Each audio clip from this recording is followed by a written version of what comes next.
We live in times that we need to be aware. We need to have our eyes open. We need to know what's going on from the Bible's point of view.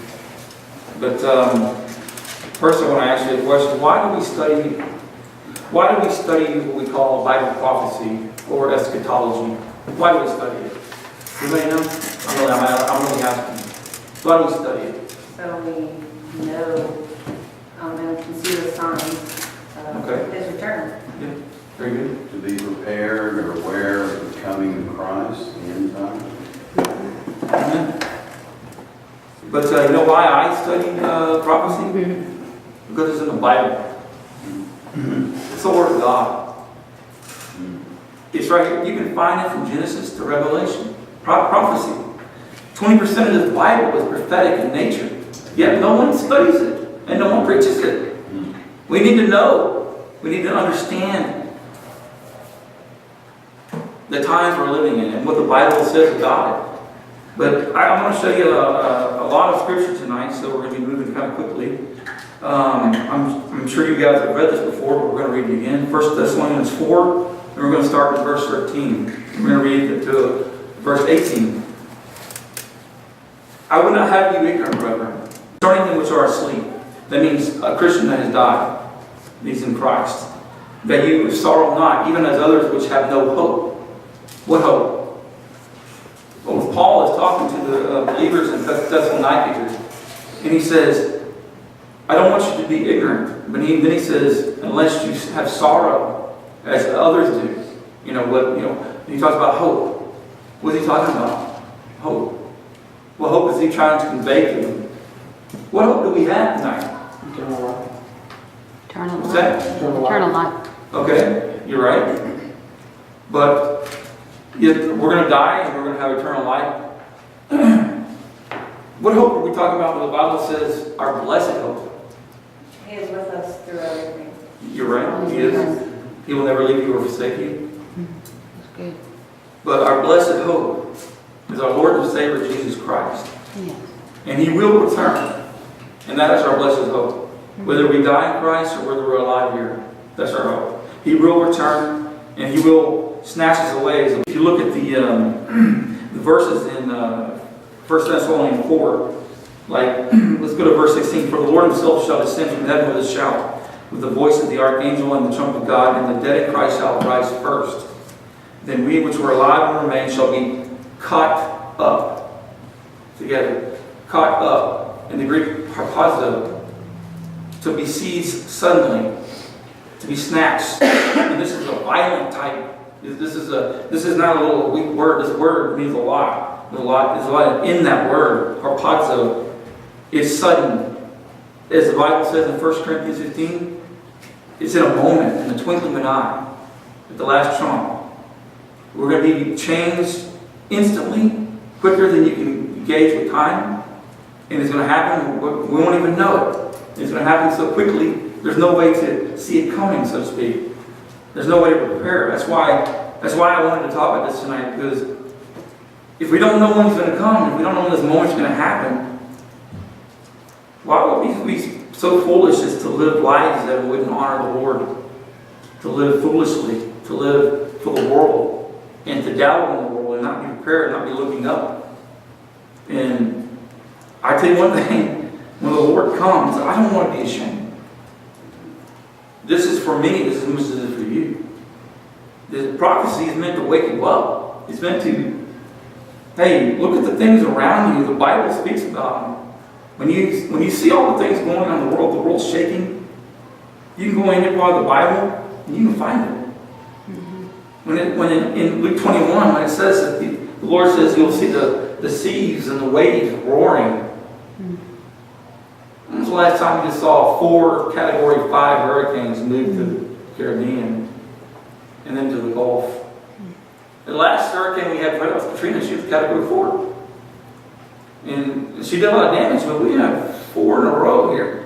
I'm not being sensational. I'm just saying the Lord also talks about the things that we're seeing as being birth pangs, as the King James says.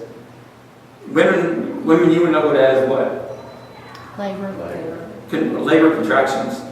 As you get closer to birth, what they get stronger and they get what? Closer together. Okay?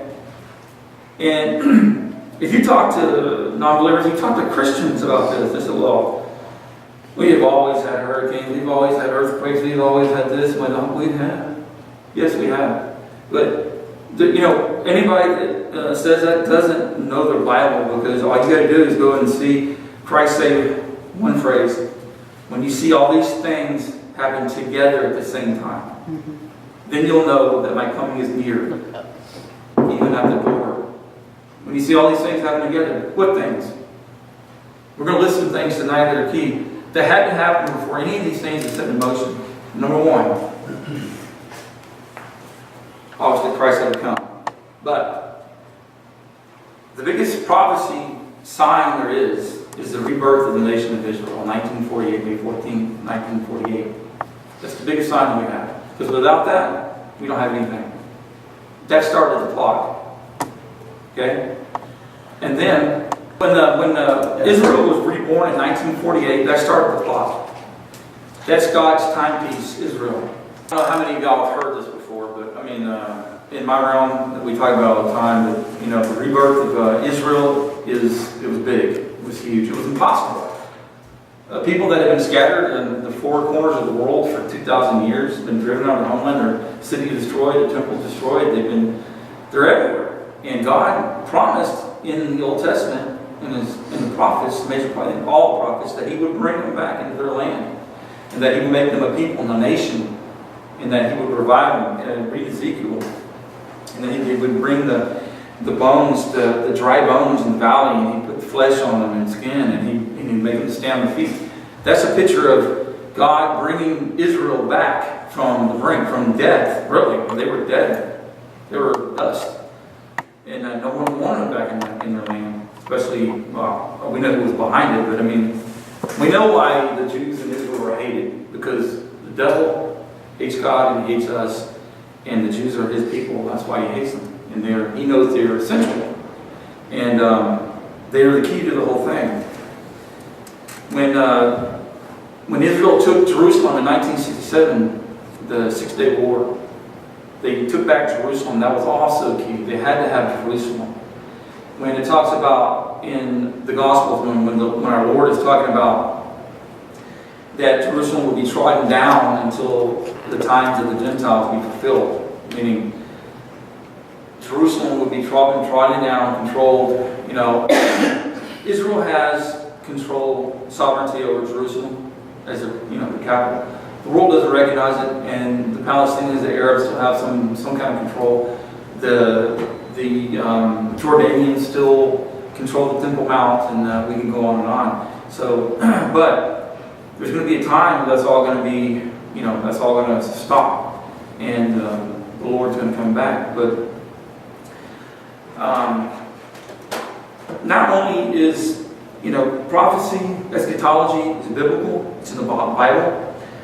The Lord talked about prophecy Himself, about His own coming. I mean, read Matthew 24, Luke 21, Mark 13.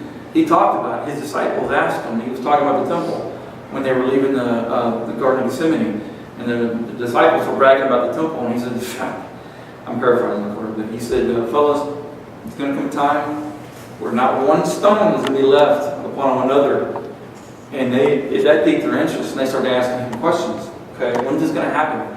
And in Matthew, He says, okay, when's this going to happen? What's going to be the sign of your coming? Why would they say that? What would prod them to say that? You're coming.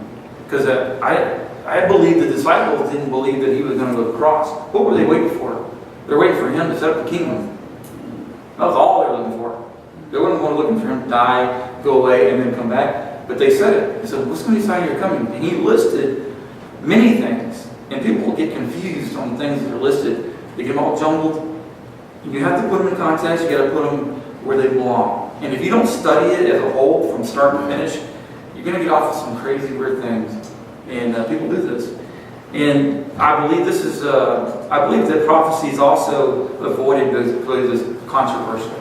People have different views of what's going to happen, and people get angry over it, and they fight. And it's really childish, in my opinion, because I think there's only one view of prophecy. The Bible is clear. you understand the Bible and read the Bible, we are not going to go to the tribulation. We will be taken out. The rapture will happen for the tribulation. We'll be taken up, as we're reading here, in the moment of the twinkling of an eye. When the Lord himself shut us in, he will snatch us out, and there will be 7 years of judgment and God dealing with Israel for 7 years. And then he will come back with us at the end, and then he will set up his kingdom 1,000 years. I don't know if you've ever heard this, but the rapture, is also in the very beginning of John 14. Why don't you turn there with me real quickly? I don't know if you've ever seen this. And I'm going to show you something else with this. John 14, verse 1. What does it say? This is famous. He's talking to the disciples, and they're all in disarray, and they're worried. And what does he say? Let not your heart be troubled. You believe in God, also believe also in me. In my Father's house are many. I believe the pastor was talking about this Sunday night. He was funny. He was saying, if you believe this is a room, that's it. That's your business. But I'm having a mansion, so when we get to heaven, and don't be surprised. The Lord, directs you to your little room with a coat closet. I thought that was funny. And that was very good. But in my Father's house are many mansions. If it were not so, I would have told you. I go to prepare a place for you. And if I go and prepare a place for you, I will come again and receive you unto myself, that where I am, there you may be also. What is he saying? He's saying that he's going to go away. That he's going to leave. They don't understand how, but he's going to be killed. He's going to be crucified on the cross. He's going to be buried. He's going to rise again. He's going to ascend to heaven. And that's where he is now. What is he doing right now? He's preparing a place for us right now. And he's going to come again and receive us to himself, that where he is, we may be also for 7 years. Okay?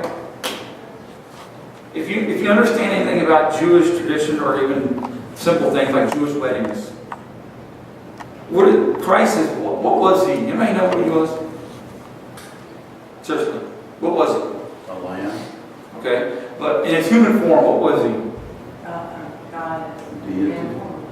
Okay, those are all obvious things. I'm trying to make a point. Emmanuel. He's He was Jewish. Jewish. Oh, yeah. He was born in Israel. He was born to a Jewish woman, a Jewish stepfather. He was circumcised the 8th day. He was a rabbi. He was Jewish.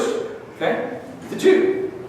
Okay? We like to get around that. We like to make him, blonde hair, blue eyes, and he's a Caucasian from America. He's a Jew. He had brown hair, brown skin, olive skin. Okay? He's Jewish. He was talking about a Jewish wedding here, and among many things. If you understand a Jewish wedding, it's very different from ours. Okay? If you have a girl here and a boy here, the groom or the boy, the soon-to-be groom, the boy's father would go to the parents of the girl, and they would work out a deal. There would be a dowry paid, and they were considered married at that point. Okay? That's how it worked. She would stay with her parents. Okay? The son would return to his father's house. See the picture here. And he would build a room onto the father's house. Okay? Making preparations for receiving of his bride, to bring her into the room. And what will happen was, the groom would not go get his bride. He did not have the right to go get her. Who had the authority to tell the son who was his bride? The father, the Jewish man or boy. He's the one that had the authority. And he would tell his son at any moment, this is real, look up for yourself. You can Google it, this is a Jewish wedding. He would tell his son, hey, go get her. It could be the middle of the night, middle of the day, it didn't matter. It could be snowing, raining, go get her. And she could be asleep in bed, and he could go get her. He'd go get her, he'd snatch her out of bed, take her to his room. It didn't matter. It's Jewish tradition. You don't believe me? Look it up. And he would take her, he would snatch her out of bed, or wherever she was, and he would take her to that room for 7 days. Is that a coincidence? I think not. 7 days. Why is it 7 years tribulation? Jesus said everything for a reason. If you understand what he's saying, not only is he talking about the rapture, about taking his, receiving his to himself, he's talking about the things that the Jewish person would know. I've heard people say there's nothing Jewish about this Bible. Nothing Jewish about the book. Number one, what did I just say a minute ago? Jesus. What was Jesus? He's a Jew. He's from the tribe of Judah, which is where the word Jew derives from. Judah. Jew. It wasn't plucked out of thin air. There was the kingdom of Judah.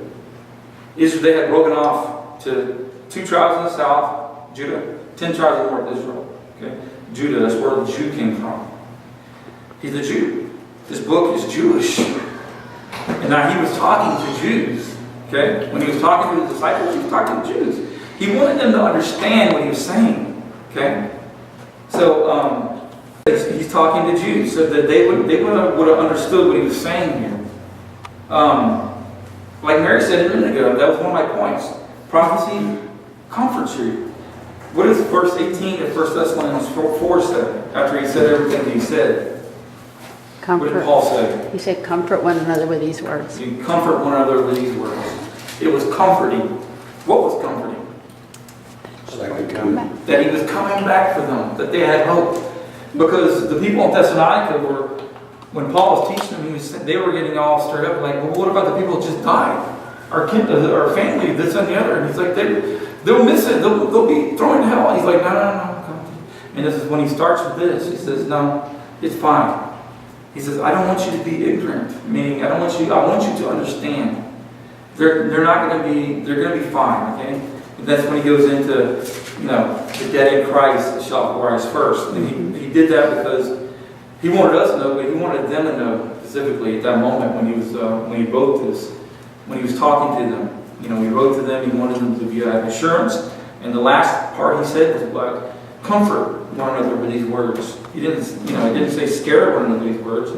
It was comforting. Knowing what's going to happen is comforting. We see all these things happening around us. It's just not weather patterns. That's just a part of it. It's everything.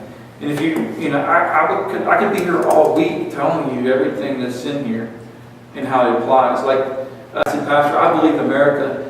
We're going back and forth. I said America is probably going to go down because of the rapture, not because of anything else, not nuclear attack. Nothing. I believe the rapture is what's going to cripple America. Because make no mistake, America is not in prophecy. Not mentioned. Not there. We're not influence, not power, nothing. I think the rapture is going to happen. I think the rapture is what's going to cripple us. There's a lot of people that are going to be taken out here that were salt and light, that are going to have influence here, that are holding back evil. I think that's what's going to cripple us. But then I went in and I said, you know what? The rapture is very close. Many reasons why. And then I mentioned, I said, you ever studied Ezekiel 30 and 39? That's big among prophecy buffs. They always want to talk about this. But why? Because it's significant for Israel and for the things that are supposed to happen. That prophecy speaks of armies that are gathered against Israel. And they're called, the leader is called Gog from the land of Magog. And it comes down with a list of different countries that come with them as a storm. Some are mentioned are Persia, Libya, Ethiopia. And I was talking, I was like, you know what? It's funny because I believe Gog is right there at the border of Israel, the Syrian-Israeli border. You have Russia there in a huge presence. You have Iran, which is what used to be called Persia. And many others that are there with them. Libya is now a big factor out there, part of the news. But do y'all remember what happened when Obama was in power? A little thing called Benghazi? That's in Libya. But Russia is in Libya now. The Sudan, I believe Ethiopia is more of the Sudan, because the Sudan is Muslim. But all these players are in play right now, as we speak. And I'm like, ooh. I don't know when it's going to happen, but I believe that's supposed to happen in the beginning part of the tribulation, in my opinion. It's not fact, scriptural fact, but I believe that's close. If that's close, the rapture is closer. So if the rapture is closer, that means we need to be what? We need to be ready, number one. And we need to be saved, for one. That's why I believe Amen. This is, when you preach this the right way, it's convicting. It gives you a sense of urgency because it's like a little child that sees things happening around them and the reactions on their face. You see all these things happening. You see how our country is changing, how the world is changing. Things are about to happen. Everything's on the brink. Everything's getting more intense and stronger. And it's just coming like a flood. The evil is just coming. So it wakes you up. It makes you aware of those things, and it helps you to understand them from a biblical point of view. Not from this is not for entertainment. This is not for hobby or a movie to watch or something. This is Bible. Stick to the Bible. And there's some good books out there. Don't get on the internet and read all the junk on there because 99.99% of that stuff is not real. I don't know how many things I've read about so-and-so is the Antichrist. I understand why pastors shy away from prophecy because there's so many nuts out there. They get, and they just, all they want to do is prophecy. That's all they want to talk about. And they start talking, they're so obsessed with who the Antichrist is, about the mark of the beast, 666, and this and the other. That stuff, you should study this stuff. It's in the Bible, it's in Revelation. I think it should be preached and taught and understood. But it's not that imperative, it's not that important to us. We're not going to be here for that. Okay? So don't focus on that. Focus on the things that the Lord said would happen and to be ready. Focus on getting your life right with Christ. Mm-hmm. Focus on, number one, being saved. Number two, living in a way that would honor, that would please Him, that He wouldn't be ashamed, that you're doing everything you can as a Christian, not to earn your salvation, but to live for Him, to do the work for Him, that He wants you to do, to talk to the people, have a sense of urgency. Your family members, the people around you, go talk to them, witness to them, because I'm telling you right now, the time is short. The Lord is about to come back any minute. I know people have been saying that for a long time. Pastors have been saying, I've heard myself many years people saying that, and pastors from the pulpit saying that the Lord can come while we're reading right now. It's true. There has not been anything that needed to be fulfilled. Yes. Okay, Amen. for that to happen. Amen. But you also have to understand that Christ said what? He said it will be like contractions, woman of contractions. So when when it's getting close is when there's a crescendo. Okay? Things are so intense. Things just like bubbling up, like it's just like we're like no flesh shall be saved. If I didn't come back, nobody's going to survive. But it's going to be, things are getting more intense, more frequent. The birth pains are going to get close together and more intense. Okay, and then He's going to come for us. And most of what He was saying, if you read Matthew 24 and Luke 21 and on, a lot of that stuff is going to happen in the tribulation period. But it needs to be read and it needs to be understood.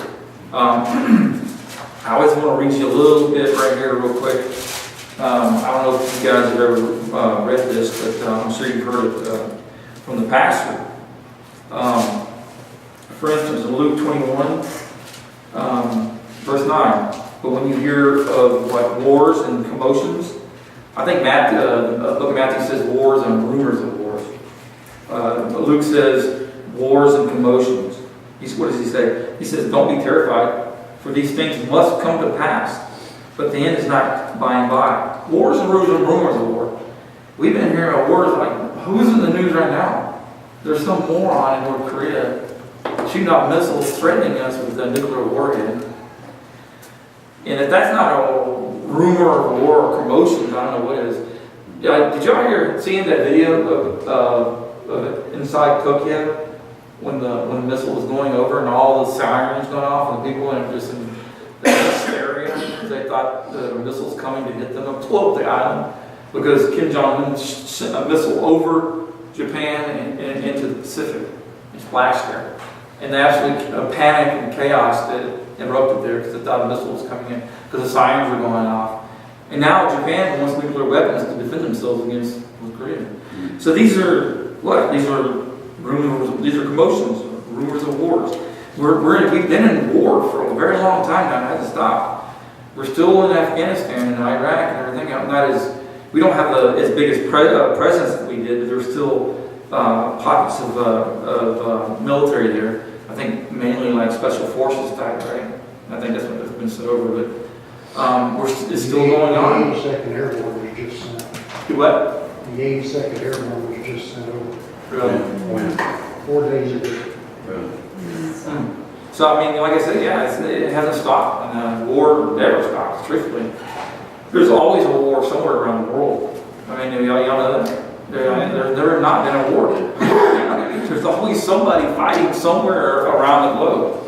It may not be, we only care when it's us. We only pay attention when it's us. And he says, what? Nations shall rise against nation and kingdom against kingdom. These are talking about, the Greek is ethnos against ethnos, meaning people group against people group, like what you're seeing in Shia, like you know anything about Islam. You have the Sunnis and you have the Shiites. And they believe in different eschatologies, so they're fighting one another and they're fighting for control. Ethnos against ethnos, kingdom against kingdom, and nation against nation. And then you have some of that going on here in our own country. And unfortunately, we have a lot of division, we have a lot of confusion and evil running rampant, riots, and things are going on. I hate talking about it at all, but I tell you, I am not happy. I'm very upset with what I'm saying because I love football, but I refuse to watch any game. I haven't watched one game. I will not watch it. When I see a football player taking a knee in protest against our nation and our anthem and our flag, and every veteran has died and served and lost limbs, just disgusting, and it makes me very angry. These spoiled athletes making millions of dollars, what are they protesting? I mean, they're slapping every veteran in the face at it. I can't have it. I'm not going to support it. I'm not turning it on. I'm not buying any paraphernalia. I'm not buying nothing. I'm done. And there's a lot of other people that feel the same way that I do. But what is that? That's lawlessness abounding. I mean, it's been going on for a while, but it seems to be getting more and more intense. But why did I even say anything tonight?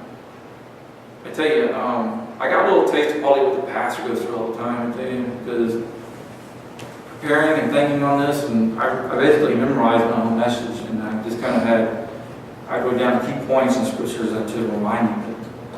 I've been under, have you ever been under attack by the enemy?